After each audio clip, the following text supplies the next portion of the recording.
existe uma gravação, um vídeo em preto e branco, filmado em julho de 1979, dentro de um salão abafado em Bagdá.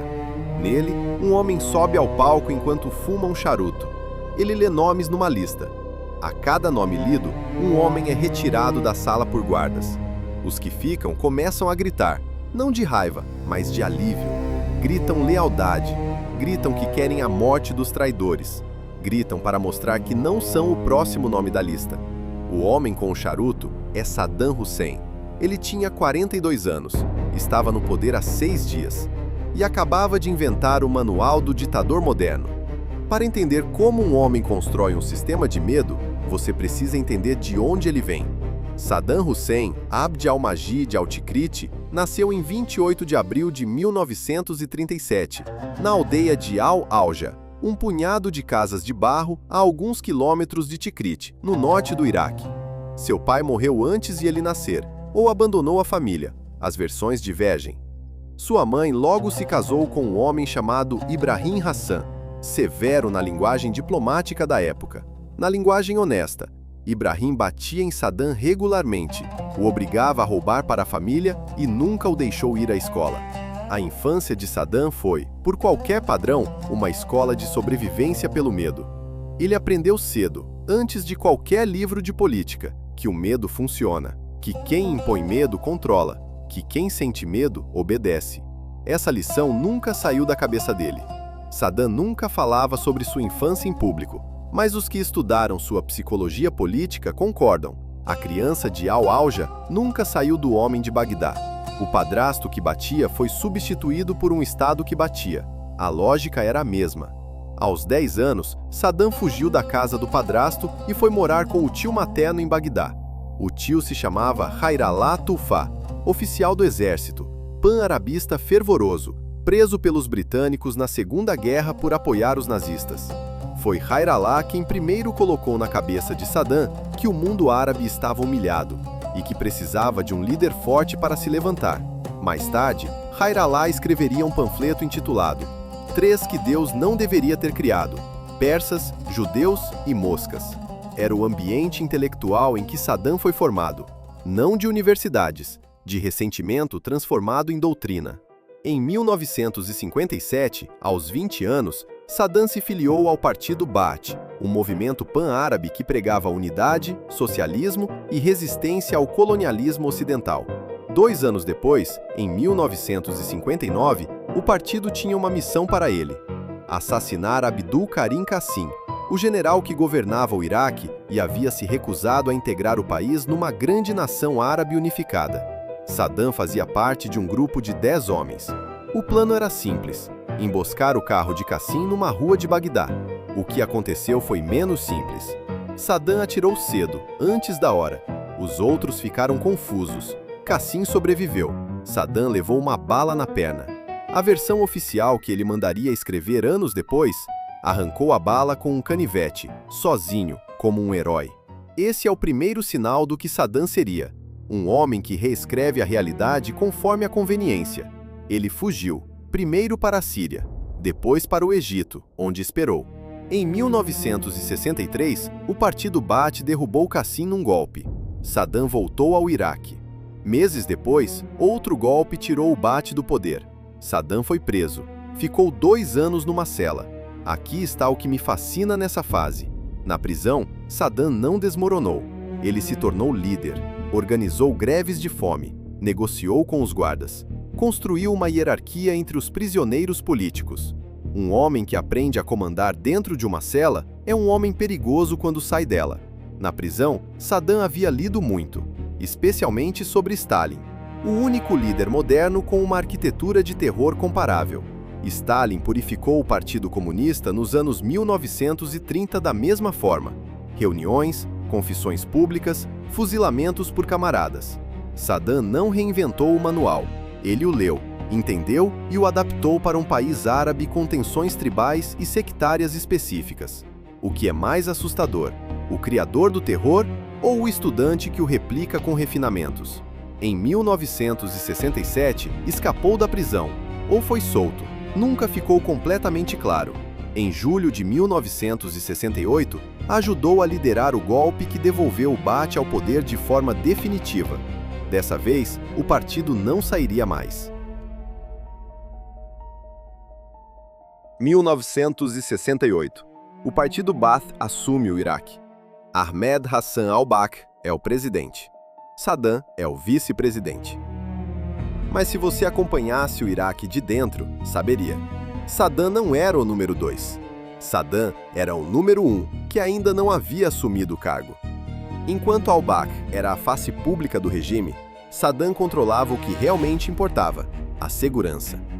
Ele construiu pessoalmente o aparato de inteligência e repressão do Iraque, a Mukhabarat, serviço secreto com poderes absolutos. A Mukhabarat não prendia apenas opositores, prendia qualquer um que parecesse uma ameaça, real ou imaginária, militares, professores, comerciantes, membros do próprio partido Baath. Saddam entendia algo que poucos ditadores aprenderam com tanta clareza. O medo mais eficaz não é o medo do inimigo declarado, é o medo de quem está do seu lado. Durante os 11 anos em que foi vice-presidente, Saddam construiu 3 camadas de controle. A primeira era a Mukhabarat, inteligência externa e vigilância de dissidentes. A segunda era o Amn al-Khas, segurança especial, que protegia Saddam e espionava as outras agências. A terceira era a Istikhbarat, inteligência militar. Essas agências não trabalhavam juntas, trabalhavam em paralelo e se espionavam mutuamente. Era intencional. Nenhuma delas poderia crescer o suficiente para ameaçá-lo, porque cada uma estava sendo vigiada pelas outras. É uma arquitetura de poder tão fria que parece calculada por um engenheiro, não por um político. E em certo sentido era. Saddam havia estudado os métodos de Stalin com atenção de estudante aplicado. Mas aqui está o que complica a narrativa simples do monstro. Em 1972, Saddam liderou a nacionalização da indústria petrolífera iraquiana, expulsou as empresas ocidentais e colocou o petróleo nas mãos do Estado iraquiano. Com o dinheiro do petróleo, o Iraque construiu hospitais, escolas, estradas. O analfabetismo despencou de 75% para menos de 20% em menos de uma década. Mulheres passaram a ter acesso à universidade, ao trabalho, à participação pública.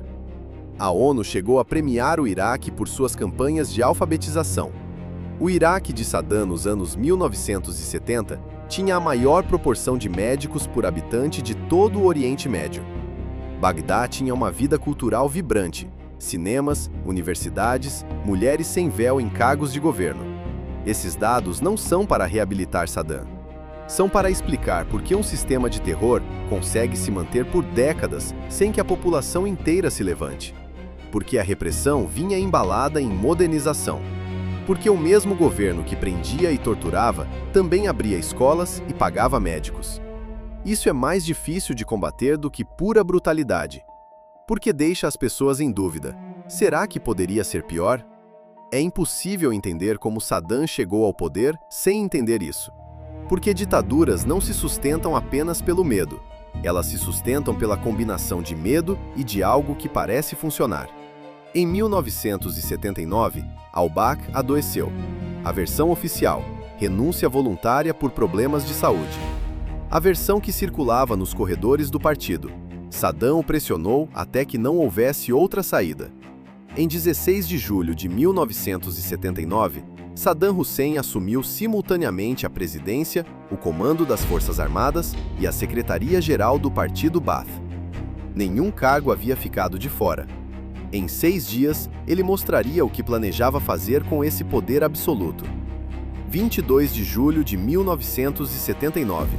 Cerca de 400 dos mais altos líderes do Partido Baath foram convocados para uma sessão de emergência no Al-Qud Hall, em Bagdá. O calor do verão iraquiano ultrapassava 40 graus Celsius. O salão estava tomado de fumaça de cigarro. Ninguém sabia exatamente por que havia sido convocado. Saddam subiu ao palco. Um homem foi trazido à frente da sala. Murri Abdul Hussein Mashhad, secretário do antigo presidente. Ele tinha olhos vidrados, voz trêmula, marcas visíveis no corpo. Mashhad leu uma confissão. Havia sido parte de uma conspiração financiada pela Síria para derrubar Saddam.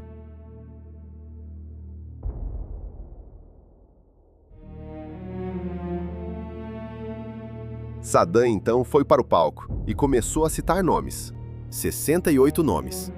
A cada nome citado, Saddam pausava a leitura, acendia o charuto e guardas vinham buscar o homem indicado.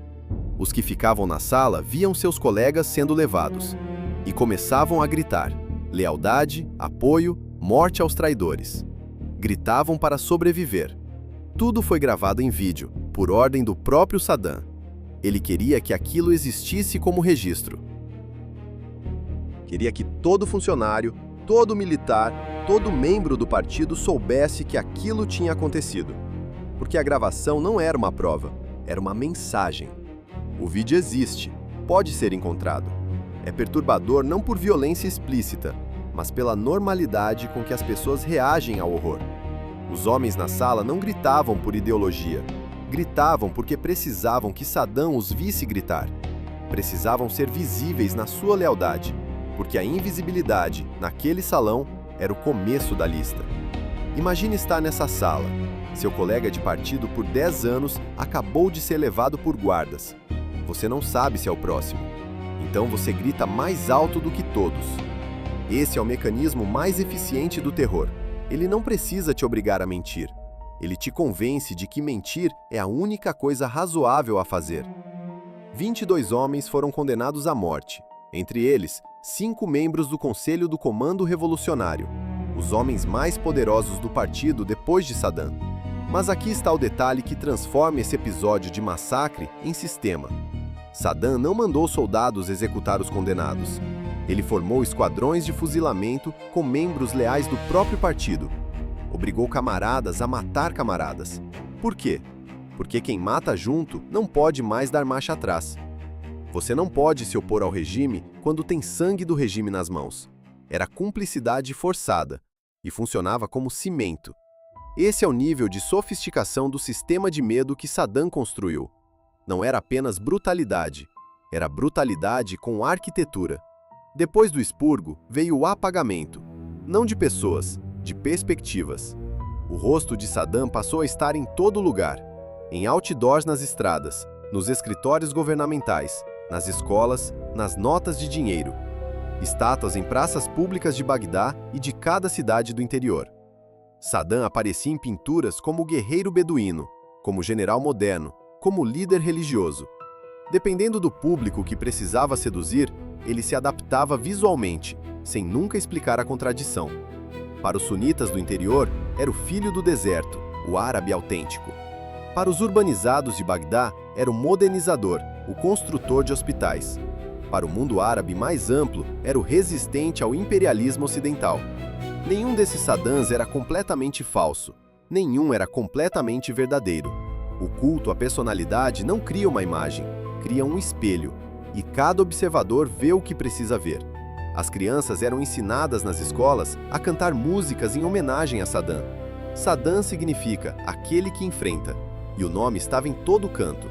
O culto à personalidade não é vaidade de ditador, é uma tecnologia de controle. Quando o rosto de um homem está em toda parte, torna-se impossível imaginá-lo ausente. E o que não se consegue imaginar como ausente parece eterno. A Mukhabarat não operava apenas contra opositores declarados. Operava dentro das famílias. Havia incentivos financeiros para denunciar parentes, vizinhos, colegas de trabalho. Uma palavra crítica sobre o governo, dita em casa, poderia, e frequentemente levava, ao desaparecimento de quem a disse. Estima-se que o regime mantinha um informante para cada 6 iraquianos adultos. Não era uma rede de espiões profissionais, era a própria sociedade transformada em mecanismo de vigilância.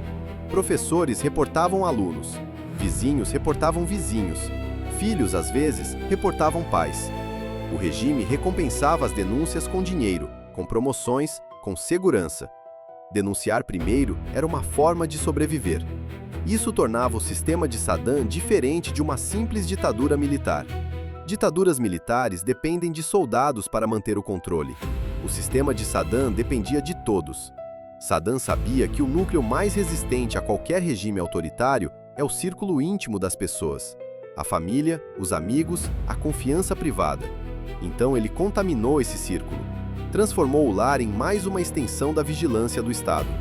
Quando você não pode mais confiar no próprio irmão, a resistência coletiva se torna quase impossível.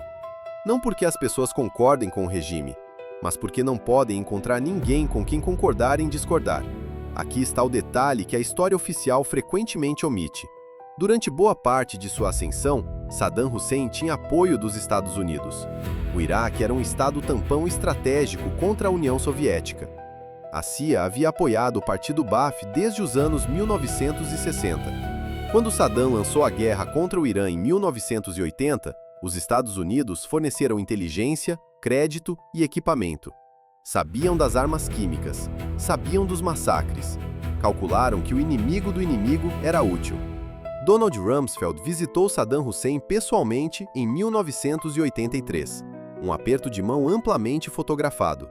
Naquele momento, Saddam já havia usado armas químicas contra os curdos.